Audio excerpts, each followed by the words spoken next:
पुनः हम मौलिक अधिकार विषय को ही आगे बढ़ाते हुए आज अध्ययन करेंगे मानवीय क्रियाकलापों से एक महत्वपूर्ण वैधानिक विषय पर, जो कि अति महत्वपूर्ण है, और वह है अनुच्छेद 22, निरोध व गिरफ्तारी से संरक्षण। अधिकतर लिखा रहता है गिरफ्तारी से संरक्षण। हमने उसमें निरोध शब्द भी जोड़ा है, जिसके अपने कुछ संवैधानिक मूल्य हैं। अनुच्छेद 22 के मूलतः दो भाग हैं। पहला है साधारण विधि से संबंधित प्रकरण और दूसरा है निवारक निरोध से संबंधित प्रकरण। यदि प्रथम भाग पर हम बात करें साधारण विधि से संबंधित प्रकरण में, तो इसमें अनुच्छेद 22 ही है, किससे? गिरफ्तारी से संरक्षण। तो जो प्रथम भाग है उसमें साधारण विधि के अंतर्गत गिरफ्तारी से संरक्षण प्रदान किया गया है। अनुच्छेद 22 का जो प्रथम भाग है वह व्यक्ति को साधारण विधि के विरुद्ध गिरफ्तारी से संरक्षण प्रदान करता है, और संबंधित स्थिति में गिरफ्त व्यक्ति को अनुच्छेद 22 के द्वारा निम्न स्थितियों में संरक्षण प्रदान किया जाता है, जिसको मैंने बिंदुवार रखा है। पहला है गिरफ्तारी का कारण जानने का अधिकार। यदि पुलिस आपको किसी प्रकरण में गिरफ्तार कर लेती है तो आपको भारतीय संविधान का अनुच्छेद 22 ही यह अधिकार प्रदान करता है कि आप अपने गिरफ्तारी के कारण से अवगत हो सकें। किस प्रकरण में और क्यों आपको गिरफ्तार किया गया है, इससे आपको अवगत होने का अधिकार यह प्रदान करता है। दूसरा, बचाव हेतु विधिक परामर्श का अधिकार, और न केवल गिरफ्तारी के कारण से अवगत होने का अधिकार आपको प्रदान किया गया है, अपितु संबंधित प्रकरण में बचाव के लिए आप अपने मन मुताबिक अधिवक्ता से परामर्श भी कर सकते हैं। आपको परामर्श लेने का अधिकार भी दिया गया है। तीसरा है 24 घंटे के भीतर निकटतम न्यायाधीश के सम्मुख पेशी, और यदि पुलिस द्वारा आपको गिरफ्तार किया जा रहा है तो 24 घंटे के गिरफ्तारी से 24 घंटे के भीतर उनका दायित्व होगा, उनका कर्तव्य है और आपका अधिकार है कि आपको निकटतम, यानी जो निकट के दंडाधिकारी हो, न्यायाधीश हो, उनके सम्मुख पेश किया जाए। फिर है दंडाधिकारी के सम्मुख आरोप साबित न होने पर रिहाई, और यदि संबंधित पेशी के दौरान पुलिस के द्वारा आप पर लगाए गए आरोप यदि साबित नहीं हो रहे हैं तो दंडाधिकारी के द्वारा, न्यायाधीश के द्वारा तुरंत आपको रिहा करने का आदेश दिया जाएगा। अब इसके भी मूलतः दो अपवाद हैं। पहला अपवाद है निवारक विधि में गिरफ्तारी, अभी हम बताएंगे, दूसरा भाग है ही वह। और दूसरा है फत्रुदेश का व्यक्ति। यदि सरकार ने आपको निवारक विधि के अंतर्गत गिरफ्तार किया है तब भी आपको ये चारों ही संरक्षण प्राप्त नहीं होंगे, और यदि आप शत्रु देश से संबंध रखने वाले हैं तब भी आपको इन चारों ही विधियों के अंतर्गत संरक्षण प्राप्त नहीं होगा।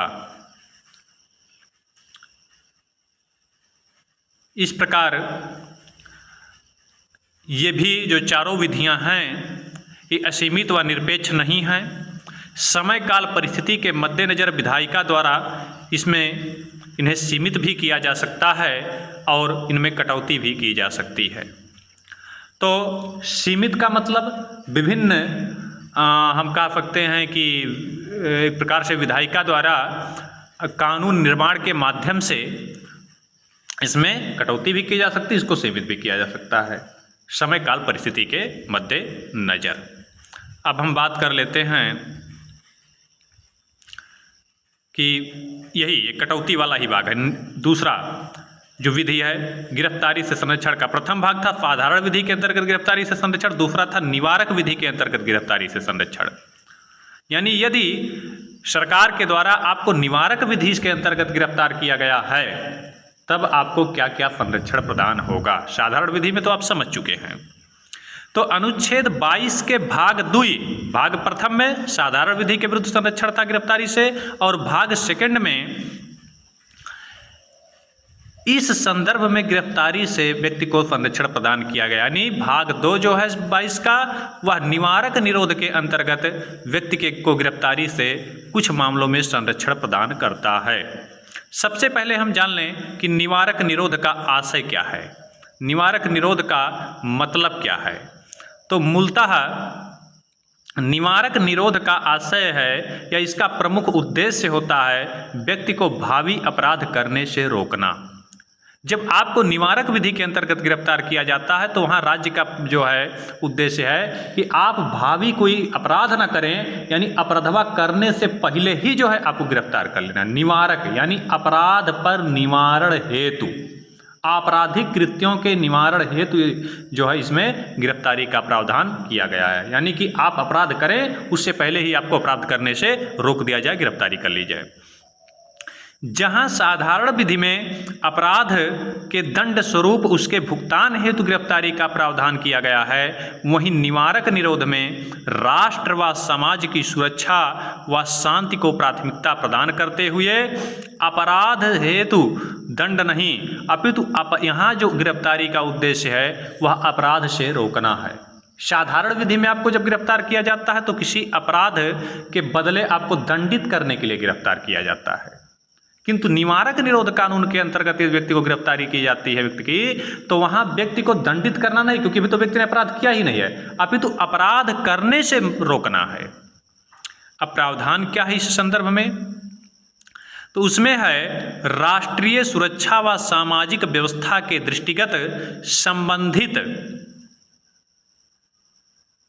किसी भी विषय में बिना कारण बताए व साक्ष्य प्रस्तुत किए तथा दोष सिद्धि के बिना भी सरकार द्वारा आपकी गिरफ्तारी अथवा नज़रबंदी संभव है। अब इसमें भी कुछ संरक्षण प्रदान किए गए हैं। क्या संरक्षण है? पहला है कि नज़रबंदी 3 माह से अधिक नहीं, यानी आपको निवारक विधि के अंतर्गत भी गिरफ्तार किया जा रहा, तो इसका मतलब ये नहीं है कि बिना सबूत के, बिना किसी जो है कारण के आपको जीवन भर जो है उसमें गिरफ्तार करके ही रखा जाए, नज़रबंद करके ही रखा जाए। इसमें भी संविधान के द्वारा प्रावधान किया गया है, संविधान के अनुच्छेद 22 के भाग 2 में, कि आपको 3 माह से अधिक समय तक बिना कारण बताए नज़रबंद नहीं रखा जा सकता है, बिना साक्ष्यों के नज़रबंद नहीं रखा जा सकता है। हाँ, कुछ परिस्थितियों में जब तक कि सलाहकार बोर्ड इस संदर्भ में कारण सहित स्वीकृति न दे दे, इस संदर्भ में एक सलाहकार बोर्ड नियुक्त किया गया है, और उस जब तक वो कारण सहित, ऐसे नहीं स्वीकृति, उसमें कारण भी बताएगा कि आखिर काहे का इनकी गिरफ्तारियां 3 माह से अधिक के लिए बढ़ाई जा रही है। जब कारण सहित वह स्वीकृति दे देगा तो सरकार आपको 3 माह से अधिक समय के लिए भी रख सकती है। इसमें सलाहकार बोर्ड में हाई कोर्ट के न्यायाधीश अथवा अवकाश प्राप्त न्यायाधीश सम्मिलित होते हैं। दूसरा है निरोध के विरुद्ध प्रतिवेदन का अधिकार। इसमें व्यक्ति को, जो भी संबंधित जो है नज़रबंद किया गया व्यक्ति है, उसको दंडाधिकारी के सम्मुख, यानी दंडाधिकारी मैंने दंड देने का अधिकारी, यानी न्यायाधीश के सम्मुख अपने बचाव में दलील रखने का, दलील प्रस्तुत करने का अधिकार प्रदान किया गया है। तो इस प्रकार आज हम लोग एक अति महत्वपूर्ण विषय अनुच्छेद 22 से परिचित हुए। आगे पुनः हम नवीन विषय के साथ प्रस्तुत होंगे। बाकी यदि आपकी कोई टिप्पणी है तो आप कमेंट में रख सकते हैं। धन्यवाद।